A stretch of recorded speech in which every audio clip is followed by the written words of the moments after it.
أعوذ بالله من الشيطان الرجيم بسم الله الرحمن الرحيم الحمد لله وكفى ثم الصلاة والسلام على عباده الذين اصطفى وبعد السلام عليكم ورحمة الله وبركاته هراي مسيب ينجل بتدو بتدير بدينا هراي مسلميني ونسلمنا دينا سلمنا الإسلام يلا ودي ينفومي دن جياب يم الجنة هراي إن شاء الله إن أرتي هندك يدو ودي دن program no في لا بانغال en gayni laaɓal ngal e noneji muɗum fof e kon hanna gerdede hande en fuɗɗoto fi salligi on hara en yewtay hande figo yowdiri fi salligi on fi toɓɓe tati ma toɓɓe nayyi toɓɓe nde aranere nden ko honɗum e honɗum hana salliganede ɗo woni go'o ɗiɗi yewten ɓure ko woni e salligi tati yewten ɗon ko ɗum woni farillaji salligi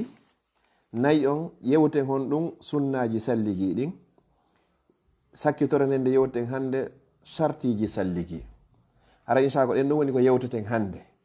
jango inchallahu yewten ko honɗum e honɗum bonnata salligi kañum kadi ko honɗum e honɗum kadi yiɗa salliganede haray ko ɗeɗo yewteten jango haray salligi on ƴettay darsji ɗiɗi haray en résumé hara en natare e détail wingi ɗuɗugi ko turi Allah ta subhanahu wa ta'ala yo Allah waɗu barkiji e meɗen waɗa barki e lawol kisal ɓawo ɗum ɗon kadi en du'anike mawɓe meɗen wuruɓe fatiɓe enen kadi Allah hokkoro en ko du'ano en ñande wawana hoore meɗen musidɓe julɓe tedduɓe e konnguli karama koɓɓen ko piiji tati hana salliganede go'o as-salatu mutlaqan julde nden kala ko yowodiri fi juulugol si goɗɗo juulay haray ko yo salligo foti ko julde farilla foti ko julde sunna foti ko naafilo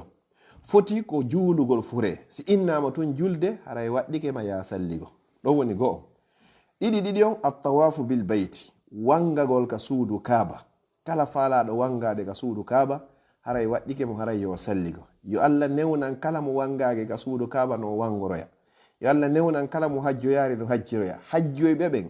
yo Allah newnan ɓe no ruttora mankirɓe kaydiji yo Allah okkorɓe kaydiji sey ko mankirɓe jawdi yo Allah addu jawdi laaɓundi ɗuɗi dagidi waɗade barke si tawi kadi hara ko hakkille ɗe woni fewta ton yo Allah fewtin hakkille maɓɓe ɗen ɓe wawa tottoygol o farilla ɗo ya rabbal alamin tati e ko salligante kon ko massul mushaf memugol qur'anare timmude nden haray si goɗɗo no memude qur'anare kamiluro timmude nden haray oɗo no waɗɗimo haray yo salligo fi honnum Allah subhanahu wa ta'ala ko daali la yamassuhu mematande ma wata memude alqur'anare illa almutahharun si wana ɓe laaɓuɓe ko ade laaɓuɗo noon hara ko wonduɗo e salligi ma o moyin hara himo tami ha moƴƴi so wata salligade ko ɓeɗo hani memugol qur'ana on haray noon ko résumé ɗo ko piiji tati hana salliganede juulugol ngol no julde nde woniri wo ɗiɗi ko honɗum wangagol ngol ka suudu kaaba tati on ko honɗum kadi memugol alqur'anali Allah nde toɓɓiri ɗiɗaɓere nden min fadailil wudu no jeeya na fof e wata wolde ɗo kono yoga e ɓureji ɓure ko woni e salligi kon e yewtay ɗo ɓure jeetati pet ma ɗum ɓure 11 no tan on permettiri wo inchallah ɓural aranalngal ne laaɗo sallllahu alayhi wa sallam ɓe maaki mofte maɓɓe ɗen ko ɓe andiroyta ɓe yewmal qiyama ko gurran muhajjalina min atharil wudu batte salligi on haray hino jalboya e mofte ne laaɗo sallallahu alaihi wasallam kala ka salligi on memayno ton salligi on kadi ka memayno ko ɗum ɗum wonoyta lampu ma on ka hoore sirate kadi ko ɗum si ɓe inni ko faman istata'a minkum an yutila ghurratahu falyaf'al kala e moɗon marɗo feere nde wawata juutinde salligi makko on yo juutinmo haray ɗum ɗon ko ɓural arnal ngal e ɓure ko anditiroyte ɗe yawmal qiyamati hakkunde moftaji luttuɗi ɗin joni noon sa salligoytako haray ala ko ne laaɗo anditiroyema yawmal qiyama ay foppo wuri daari e maɓɓe ɗiɗi e ɓure ko wiyete kon salligi ne laaɗo sallllahu alayhi wa sallam ɓe maaki kala on salligiɗo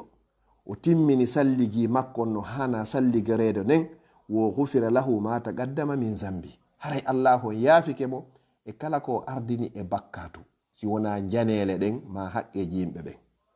tati ne laaɗo sallllahu alayhi wa sallam ɓe maaki wo kala on wo salligiɗo o moƴƴini salligi on ha on moƴƴi no hana salligorede noon wo illa ghafara llahu lahu ma bayna salati allati taliha salligoɗa ha moƴƴa juula ha timmina ruku e sujudu haray Allah yaafikema bakkatuji ko waɗɗa hakkude o waɓtu ɗo ha e o ya waɓtu kadi nayi e ɓure ko wiyete kon salligi wo kala nelaɗo sa sallam maaki wo kala on salligiɗo no hana salligorede noon wo haray on salligiɗo woni kaffaratun lima qablaha woni yafanede konko aɗiɗo mina zunube bakkatu ma lam yartakib kabira fodde o waɗari bakkatu wi jani jeeɗiɗi halkoji ɗin ko ɗum shirkalngol Allah ittugol wonki bile yagal ñamugol jawdi alyatima ñamugol jawdi riba tumugol ɓeygu muɗum ma dogugol ñande hare hakkude julɓe e heferɓe si tawina ɗiɗo jeeɗo waɗɗa ma ƴaggalngol nene e baba yawoɓe manka ɓe respect haray Allah yaafikema bakkatuji maɗi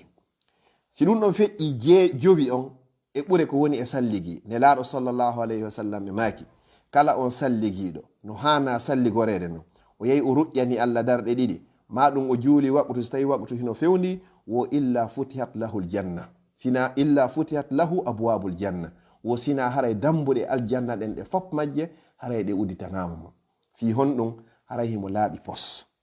ɓural jeeɗɗaɓal ngal e ɓure ko wiyete heɓeto e salligi nelaɗo sallllahu alayhi wa sallam ɓe maaki kala on salligiɗo no hana salligore no o timmini salligi on kala teral ngal o looti haray bakkatuji ngal teral ɗon ko wannoɗo kon yaltiɗon ko noon bakkatuji ɗi yaltirta ha bakkatuji wonɗi hay kaley peɗali makko ɗin foppo yalta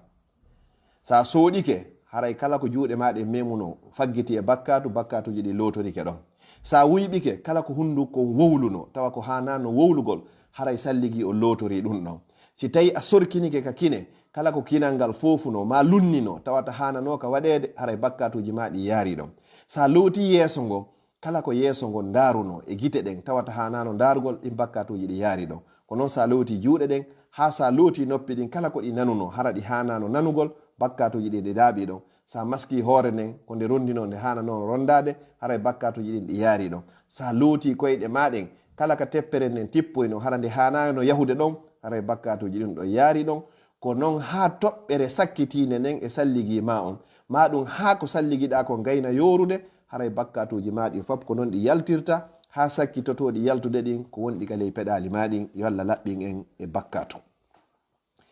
ɓural jeetata ɓangal e ɓure salligi nelaɗo sallllahu alayhi wa sallam yandego ɓe landino sahabaɓe ɓen ɓe inni ene on accata mi yeeto ma yamhullahu bil khataya wa yarfa'u bihi darajat on accata mi yeeto on ko wonata sabu bakkatuji moɗon monte wona sabu darjaji moɗon kadi ɓante ka aljanna sahabaɓe ɓe inni bala yeeto men nelaɗo ko montata bakkatuji amen meɗen faala ko ɓantata darjaji amen kadi wallahi meɗen faala yeeti men nelaɗo sallallah alih w sallam nelaɗo maki ɗum ko piiji tati wo go on ko isbahul wuduhi alal makarih ko hebbingol salligagol maɗon salligagol sanga metti salligagol fewndo hiver salligagol on say haysi ndiyam wulɗan no wodi harayno metti fi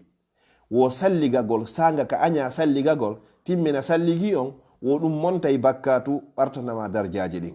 wo ɗiɗi e honɗum wa kasratul khuta ila al masajid ɗuɗɗingol taɓagol ngol yahugol ka juulirde ɗum ɗon kan no yaafo bakkatu no ɓanta darja si goɗɗo salligiki ka makko o yaltihi mo yawde ka juulirde juuloygol kala teppere nde o tippi o montanama bakkatu so wattoyi ndeya o ɓantanama darja ko noon malaykaɓe montirantamo bakkatu ɓantanamo darja ha tuma nde o hewtoyi ka juulirde so hewti ka nder juulirde kadi o fuɗɗike juulude fodde himo ka nder juulirde o lorrari goɗɗo haray malaykaɓe no wiwde allahumma gfir lahu allahumma arhamhu allahumma tubu alayhi allah men torikema yaafu o allah men torikema yurme o allah men torikema jaɓanmo fodde salligima on o bonari ma ɗum fodde a lorrade julɓe allah ɓen ka nder suudu allah si tawi salligima on boni yaha heyɗintinamo arta kadi jottoɗa ko ɗum neɓɓe yaha e ɓen law ka juulirde ya kadi hebbina naafilo gon ton kadi neɓa ka juulirde kadi haray ɓeɗo darjaji maɓɓe ɗin ɓantama bakkatuji maɓɓe ɗin kadi yaafama wo tati on e honɗum kadi wantizaru salati ba'da salat e juulugol waktu ha gayna kadi habbito oya waktu kadi ɗum ɗo no tawa kadi e ko ɓantata darja goɗɗo monta bakkatuji makko wa akhiran ɓural sakkitoral ngal komi darirta ɓayna fi ɗum gasay nelaɗo sallllahu alayhi wa sallam ɓe makuno wo ene yetelam si tawi cagol ilowol hino feƴƴiri e dambugal goɗɗo e moɗon hara ñande be ñande o lototo e ngol cagol ilowol feƴƴirgol ka dambugal makko ɗon nde laabi jowi e nder ñallal wo ene eske hara tundi lutta e ɓandu makko. Sahabaɓe maɓɓe fo ɓe inni wo pellete tundi luttata e ɓandu on no. Nelaɗo sallallah alih sallam ɓe maaki fa dhalikum salawatul khams, a ko non woniri kadi waktuji moɗon ɗin jowi ɓayle goɗɗo o juulata sina hara o yetti salliki. En toriki Allah subhanahu wa ta'ala ɓuri ko woni e salligi kon yo Allah okku en, yo Allah newna en kadi wawi waɗugol ɗum ɗon kadi fi en heɓu inchallahu ɓure ɗen. Toɓɓere tataɓere nden ko yewteten fi mum hande ko fara'idul wudu, farillaji salligi ɗin. Farillaji salligi ɗin karamo koɓe ɓe lurre muɗum, kono ko ɓuri e jiccude kon farillaji salligi ɗin ko ɗi jeɗɗi e o mazhab ɗo. Farilla arano on ko anniye on, a fiɓay anniye hiɗa salligade. Nelaɗo sallam maki innamal a'malu ko binniyat, golleji ɗin fop majji ko ɗi ƴettirte ko sabu anniye on. Fiɓu anniye on hiɗa wadde salligi, fi on no salligi ko dewal, fi hon ɗum julde wata sellude, wangagol wata sellugol, hay hunde wata sellugol e dewe ɗen e ɓawo laaɓal ngal. Joni noon fiɓu on salligi ɗum ko ɗum woni go'o. Wo ɗiɗi wo ghaslul wajhi, ko lotugol yeeso ngon kadi ɗum ɗon kadi ko farilla. Tati ghaslul yadayni ilal mirfaqayni, lotugol juuɗe ɗen ɗiɗi haka coɓɓuli kadi feƴƴintina naɓa dow, wo ɗum ɗon kadi haray ko farilla. Wo haray nayi on ko honɗum mashu ra'asi, maskugol hoore nende foppo mayre, ko ɓuri e jiccude kon. No wodi e karamakoɓe yuɓe seeɗani tun sa mimi hoore nden haray yoni, kono haray ko ɓuri e jiccude maskugol hoore nden fop mayre, ɗum ɗon kadi haray ko farilla. Wo haray honɗum jowi on wo ghaslu rijlayni, ko lotugol koyɗe ɗen ɗiɗi ilal ka'bayni, haka kolɓule ma haka sengo dow kolɓule, haray ɗum ɗon kadi ko farilla. Wo haray jeego on e farillaji ɗin ko honɗum kadi wo ko attartibu, ko rewnidirgol ngol. Hara naya fuɗɗor koyɗe ɗen sakkitora hoore nden, ma fuɗɗora koyɗe ɗen sakkitora juuɗe. Rewnidirgo wano Allah subhanahu wa ta'ala rewnidiri ɗi noon, haray ɗum ɗon kadi ko farilla. Haray sakkitora mum e jeɗɗa mum almuwalatu, ko yeccagol, haray ko hittingol. Bi mana hittingol ngol ɗo wona ya lootu koyngal gotal, ma loota jungo woto, ma maska nowru wotoro, téléphone sona yaha jaboɗa téléphone o yewton ɗon 10 minutes arta hande kan noon si gayntoɗa ko lutti kon. Haray ɗiɗo jeɗɗi ko farillaji, si gotum manki e ɗiɗo haray farilla on, haray salligi on, haray o sellari. Mi fillito ara nun on ko anniye on, ɗiɗo ko lotugol yeeso ngon, tati on ko lotugol juuɗe ɗen haka coɓɓuli, nayi on ko maskugol hoore nden, jowi on ko lotugol koyɗe ɗen haka kolɓule, jeego on haray ko rewnidirgol, jeɗɗi on haray ko yeccagol ngol. On yafoto. Haray no wodi karmakoɓe goo ɓeyduɓe ɗo ɓe addalk, yirgugol ngol. Haray yirgugol ngol ka haray ko farilla. Haray buyno naɓedirimo ɗon haray ka yeccagol ɓe naɓoru ɗon kadi woni toujours woni jeɗɗi. Woɓɓe ɗon no waɗi kum feere ɓe inni addalk, yirgugol tere ɗen kadi fiyode laaɓira, ɗum ɗon kadi haray ko farilla. Haray ɗiɗo woni farillaji salligi on, nayo gotum e ɗiɗo manko. Sen feƴƴi ɗon kala ka farilla yewta fi mum, sunna yewtete fi mum. Sunnaji ɗin ɗo kadi hawnaki no gasa ko ɗi jeego ma ko ɗi jeɗɗi. Go on assiwaku, gosagol. Si goɗɗo no salligade haray yo goso ha moƴƴa taw, o itta batte maafe haako on e maafe ojji. Ani maafe ojji ko ñaami kon, o itta ɗum ɗon fop ha gasa, après on hande kan noon so fuɗɗo noon salligagol. Fiyon no salligiɗo ha gayni, gosiɗo ha gayni, salligi no mari baraji ɓuri salligiɗo tun hara o gosaki. Ɓe fof noon haray timmi. Wo ɗiɗi on ghaslul kaffayni, ko lotugol newe ɗen ɗiɗi, ɗum ɗon kadi ko sunna. Tati on addalku, ko yirgugol ngol. O yiɗo ɓe karamokoɓe ɗo yirgol ngol ko ɓe naɓoyi ka sunna, ɓeeɗa waɗi yirgol ngol ɓe watti ɗi ka farilla. Bi mana ko be haray yirge ɓay ko lotugol wi'a. Haray nayi on ko honɗum ko taslisul husli, haray tammitugol ngol, waɗugol laabi tati, haray ɗum ɗon kadi haray ko sunna. Karamokoɓe goo ɓe inni haray ko waɗugol laabi ɗiɗi on woni sunna. Almuhim en yi'oyay ko honno salligoroyte inchallah. Nelaɗo salligike nde wotere teral be teral, ɓe salligike kay laabi ɗiɗi teral be teral, ɓe salligi kay laabi tati teral be teral, siwona noppi ɗin haray e hoore nde. Amma ko lotti kon fo ɓe wanno nde wotere, fiyon ɗum lotande aranere nden ɗon ko nde farilla, ɗiɗaɓere nden ko nde sunna, tataɓere nden ɗon haray ko mustahabbu, haray ko yiɗa. Wallahu alam. Haray ɗo tawa e farillaji ɗen kadi addu'a ba'dal wudu, du'a jangeteɗo on si onti gayni salligade, haray on ɗon kadi ko sunna. Wi'ugol honɗum ashhadu an la ilaha illallah wa ashhadu anna muhammadan abduhu wa rasuluhu. Allahumma ij'alni minat tawwabina waj'alni minal mutatahhirin. Oɗo haray ko sunna. Subhanakallahumma bihamdika ashhadu an la ilaha illa anta astaghfiruka wa atubu ilayk. oɗo kadi no jangi e ɗon kadi nelaɗo sallallah alih w sallam e maki kala salligiɗo no salligorte no o gayni o jangi o duwa ɗo wo futihat lahu abwabul jannatu thamaniya dambuɗe aljanna ɗen ɗe jeetat ɗe fof majje haray ɗe uditantemo yo Allah uditan en dambuɗe aljanna ɗen ɗe fof majje yo Allah nadiro en kadi eɗe fof majje no wodi woɓɓe aroyeɓe yewmal qiyama hara ɓe natiro e dambuɗe ɗen fof yo Allah waɗi en e maɓɓe ko fi hon ɗum no wodi wal dammugal goo ko ittaynoɓe zakka no wodi dammugal goo ko horaynoɓe no wodi dammugal goo haray ko dammugal muñal no wodi dambuɗen façon boy joni noon hara ɓeɗo ɓe aroye hara ɗiɗo fof hiɓe waɗaynoɗi ɓe naafayno jemma ɓe ittayno sadaka ɓe ittayno zakka ɓe horayno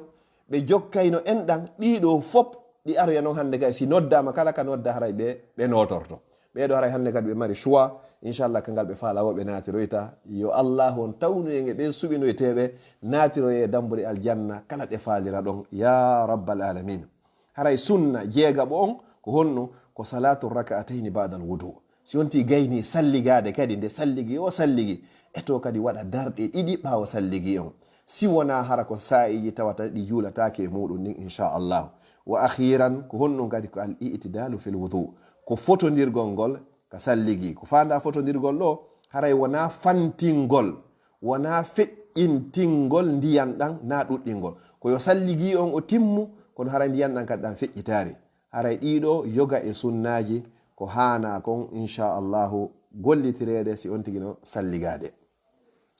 toɓɓere meɗen haray sakkitoro nden inchallahu e hande ɗo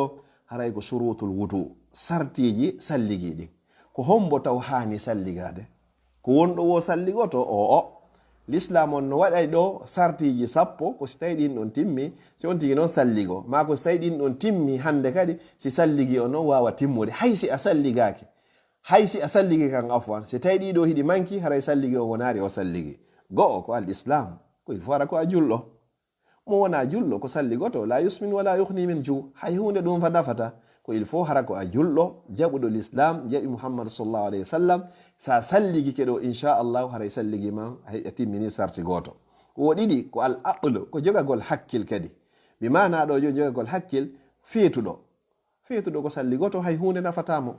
fi honɗum on ɗo himo ɓantana karamol nelaɗo sallah sallam no maki wo yimɓe tato hino ɓantana karamol ton no tawa e muɗum honno hombo feetuɗo ha tuma nde o dikki ɗaniɗo ha tuma nde o fini kadi ma ɗum yejjituɗo si tawi ha o anditi kadi ma ɗum payi kum ha tuma nde kum hellifa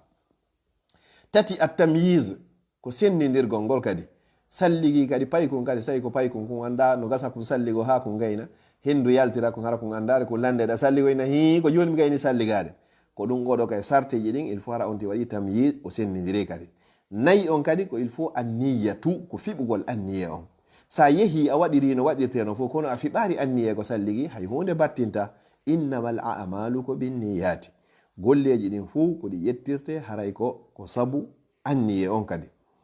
si ɗum no feƴƴi ko andugol kadi ko fi honɗum wona salligorede na ya waɗu tun ɗum fijonaro salligi ɗum ko dewal ko ɗum woni sarti jawabon jeewaga on ko intiqa e honto inqita'u mujibin ko taƴugol kala ko waɗɗi ko sakkotono salligi masalan sonnajo himo fiilade onon salligi waɗɗakimo himo jibini o laaɓari salligi waɗɗakimo sifa wona ɗiɗo fo si ɗum ɗo non gasi iwi hande kadi ha gasi on say noon haray si o salligo ko amma so tawi wonduɗo e janaba ma ɗum wonduɗo kadi e fiila yeeru ma wonduɗo e ƴiƴam ɓesugo ma wonduɗo e damul istihada ɓen no wodi ko waɗata taw après noon so tawi ɓe salligoyo jeɗɗi on ko istinja'u ma ɗum istijmarun haray ko laɓɓinoragol be on tigi laɓɓinoro taw kaaƴe ma ɗum laɓɓinoro yewtirɗe no hanki jogandema kaaƴe tati ma joyi ɗi mana ko on tigi fuujina si ɗum ɗon feƴƴi ko taharatuhu bima'in wa ibahatin hara ko yo laɓɓinor hara ko ndiyan hara ndiyan ɗan kadi ko dagiɗan kadi hara ndiyan ɗan hiɗan laaɓi hara na jattaɗan na wujjaɗan na tirisaɗan na kansaɗan hara ndiyan ɗan ko laaɓuɗan daganiɗoma nde o salligono hande kadi wa akhiran izalatu almani'u wusuluhu ila albashra ko ittugol kala ko wawata sakkade hara salligi on wata hewtoygol ka ɓandu bimana ɓe waɗay ɓe ariya ma accitay ɓe peɗali ha juuta sifa wano waɗin piiɗi hara sa salligike ma nebbe go hino toon siɗe wujama sa salligike ndiyan ɗan ayiye hiɗan doga ka ha hoore nebban ɗon haray ɗum no salligi haray o timmari haray si ɗi sartiji ɗo haray ɗi timmi haray hande kadi selli hande kadi ka oɗo o salligo o jaɓane kadi haray si ɗum ɗon feƴƴi no tawa kadi e sarti goto oɗo ko exceptionnel ma nafo kafimo ko seeɗaɓe wo ko dukhulu waqtin ko natugol waqtun ala man hadasuhu wonande on mo tayre muɗum daimum ko duuminde hara o seedata sono ɓe yaafo ɗon hara sono ɓe coofe no yaltirimo ma sono ɓe hendu hino yaltirimo o wata jogade bawle ɗen o wata jogade hendu ndum oɗo o accey ha waqtu juulugol ngol naata net hara noddinama few neɓata darne o yaha o salligo o ara o juula heño si tawi noon o salligiki ha o gayni o ari e nder ko o juulata ko hendu ndu yalti ɗon ɓay ko nawnare o wondi yo Allah dikkin kala wonduɓe muɗum dandaɓe nawnaɓen si hendu yalti ɗon haray hande kadi o taƴata julde makko nden ɗon o continue si tawi ko bawle ɗen kadi yalti e nder muɗum ɗon kadi haray o taƴata julde makko nden ɗon o continue fi honɗum allahu subhanahu wa taala farluɗo e makko yo juulo ko on kadi addi nawnar nden kadi haray e makko haray on ɗon ko o yaafaɗo si tawi ɗum hina on ɗon haray ko on tigi salligo law ya habbito kadi ruƴƴa ko ruƴƴete kon inchallahu si tawi en hawrodiri e sawabu haray ko immorde Allah subhanahu wa ta'ala si falje waɗi toon haray ko wonɗo e wode ɗo ñaamay ɗo yara ɗano yedda Allah haray ko woni ko falji inchallahu haray meɗen tori faljitede haray si muuyowo muuyi bi isnillahi ta'ala janngo en ƴettey darse sappaɓo on ko yowdiri e fi laaɓal janngo noon ko honɗum yewteten ko toɓɓe ɗiɗi nawaqidul wudu ko honɗum e honɗum bonnata salligi ɗo woni goo ɗiɗi ko honɗum e honɗum kadi hana salliganede hara koko yiɗa en yewti hande toɓɓe tati salliganteɗe hara ko obligatoire juulugol ma wangagol ma mimugol qur'an ɗon ko be salligoɗa no woodi nokkel gon taw wona sappo ma ɓuri ɗum ɗon hino yiɗa si a waɗay ɗi haray ya salligo haray ko ɗin ɗon yewteten janngo inchallahu wondude kadi e honɗum wondude kañum e ko bonnata salligi en torki Allah yo Allah tawne en janngo hara ko ɗum woni ko hilni ɗen kala mo tawnare meɗen yo Allah subhanahu wa ta'ala yaafo en haray inchallahu en toriki Allah yo Allah yaafo mawɓe meɗen haray wonɓe e ndarude e feƴƴude ɓe yewtere fuu mi toriki Allah yo Allah waɗa on kamannake moɗo moƴƴa yowmal qiyama mawɓe meɗen nawnuɓe ɓen fop maɓɓe yo Allah ho dikkinɓe e siɓɓe men julɓe fuu haray mawɓe meɗen haray hino nawni haray London inchallahu ɓe tori en du'a yo Allah ho dikkinɓe dikkina kala nawnuɓe haray e neniraɓe meɗen go kado nawnuno Bruxelles ɗo hajjanene galle inchallah en toriki Allah nawnare ko ɓe muusi ɓe ko yo Allah waɗu fukkirɗum bakkatu dikkinaɓe te kellal yawugal newingal dikkina kala nawnuɗo julɗo kadi okka ɓe kellal sifangal o okkuno annabi Ayyuba innahu waliyu zalika wal qadiru alayh marɓe ɓen e meɗen yo Allah ɓeydanɓe ɓe jogaki ɓe yo Allah on okkorɓe ɓe mawɓe mum fatiɓen fuu yo Allah on yaafoɓe duttuɗuɓe mawɓe muɗum yo Allah ɓoynduɓe maɓɓe jogiiɓe zurriya ɓen yo Allah wurnaɓe waɗa barki yo Allah on fewnuɓe hoore lawol islam ɓe jogaki ɓe yo Allah okkorɓe ko woni waɗa barki hatonji ɓe kaydiji ɓe yo Allah okkorɓe kaydiji wonduɗi nafa e barki mo be ko huuli mooli kon yo Allah on dandu ɗum ko faala ko moƴƴiri ƴadna e lakara yo Allah on okkumo yo Allah waɗi golleji men ɗin fop hara ko fima ko kanko pet yo Allah laɓɓinan en anniyeji men ɗin yo Allah dannan en shirkangol Allah hara hiɗen andi yo Allah dannan en shirkangol mo kadi hara en anda yo Allah dannan en sikkugol gayni hara gaynare yo Allah dandu en ngalu bewnaygo kono yo Allah dandu en kadi basal wirtaygal ko wonno ka page meɗen Facebook lawol kisal ɗo ko musidɗo moɗon Abdallah Diallo Bruxelles wassalamu aleykum wa rahmatullahi wa barakatuh haray en janngo si jon janngo jaɓi